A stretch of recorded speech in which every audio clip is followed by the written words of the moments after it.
Assalamualaikum warahmatullahi wabarakatuh. Bertemu lagi dengan saya Bu Isti Fatmawati dalam pembelajaran kimia. Hai, apa kabar? Semoga kalian sehat-sehat saja ya dan tetap semangat. Pada video kali ini saya akan menjelaskan tentang larutan elektrolit dan larutan non-elektrolit. Untuk lebih jelasnya, yuk kita lihat video berikut ini.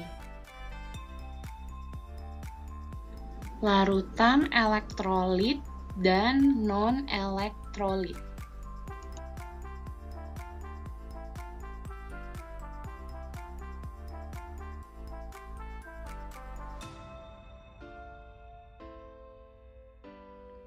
Larutan merupakan campuran homogen dari dua jenis zat atau lebih dengan berbagai perbandingan komposisi dan memiliki sifat-sifat seperti komponen penyusunnya.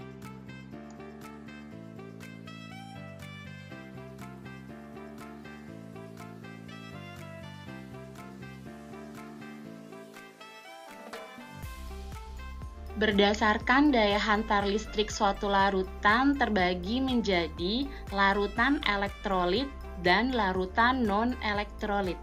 Larutan elektrolit terbagi menjadi larutan elektrolit kuat dan elektrolit lemah.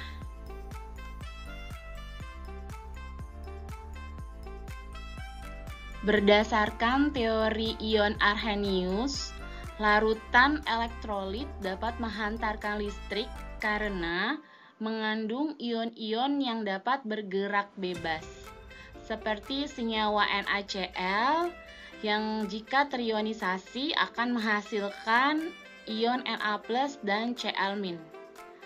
Larutan KOH yang jika terionisasi akan menghasilkan ion K+ dan OH-. Larutan non-elektrolit tidak dapat menghantarkan listrik karena tidak terdapat ion-ion yang bergerak bebas. Contohnya larutan C2H5OH atau etanol dan larutan CONH2 dua kali atau urea. Dalam larutan tersebut tidak terjadi reaksi ionisasi.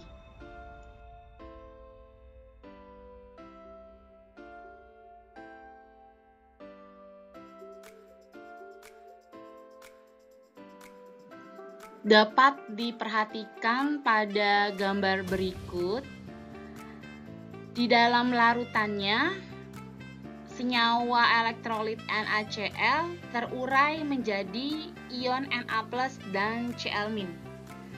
Sedangkan di gambar yang kedua, di dalam larutannya, senyawa non-elektrolit yaitu urea tetap sebagai molekulnya.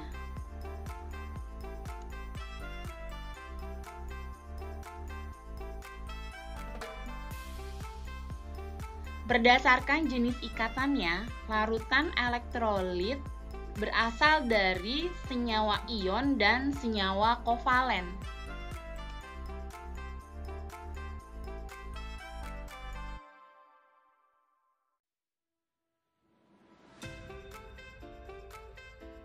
Pada senyawa ion, susunan ion-ion dalam bentuk padatan sifatnya non-konduktor, artinya tidak dapat menghantarkan listrik. Sedangkan pada bentuk lelehan dan larutan bersifat konduktor, yaitu dapat menghantarkan listrik.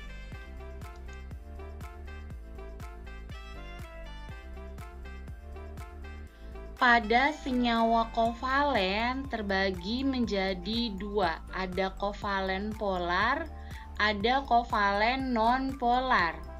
Pada kovalen non-polar, semua bentuk padatan lelehan dan larutan bersifat non-konduktor, yaitu tidak dapat menghantarkan listrik.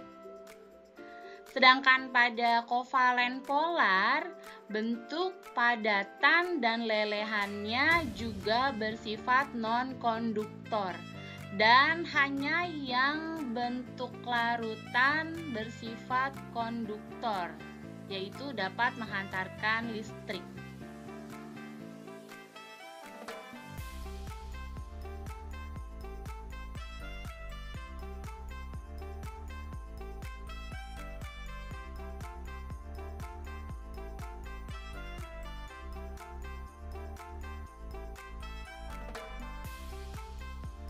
Perbedaan elektrolit kuat dan lemah berdasarkan derajat ionisasi alfa.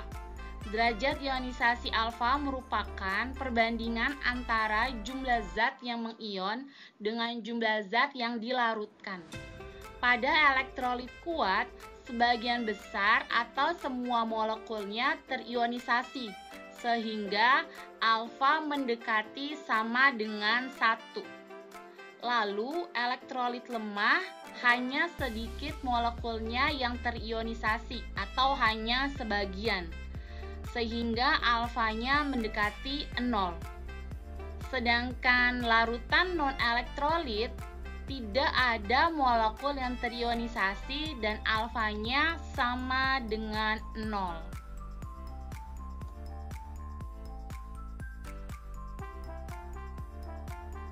Penggolongan beberapa larutan elektrolit kuat, elektrolit lemah, dan non-elektrolit.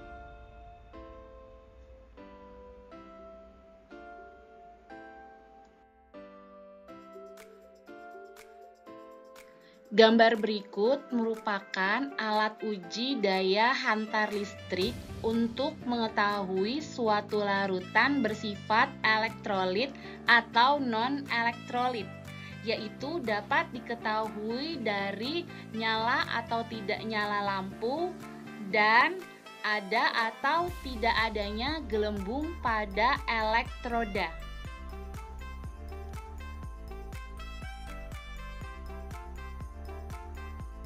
Berikut adalah hasil uji daya hantar listrik untuk elektrolit kuat, yaitu lampu terang, banyak gelembung di elektroda, dan dapat menghantarkan listrik.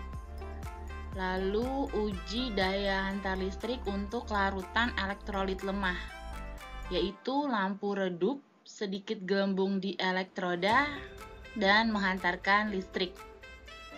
Kemudian hasil uji daya hantar listrik untuk larutan non-elektrolit, yaitu lampu tidak menyala dan juga tidak ada gelembung pada elektroda. Bagaimana penjelasan tentang larutan elektrolit dan larutan non-elektrolit? Mudah bukan? Nah, untuk video kali ini saya cukupkan. Wassalamualaikum warahmatullahi wabarakatuh.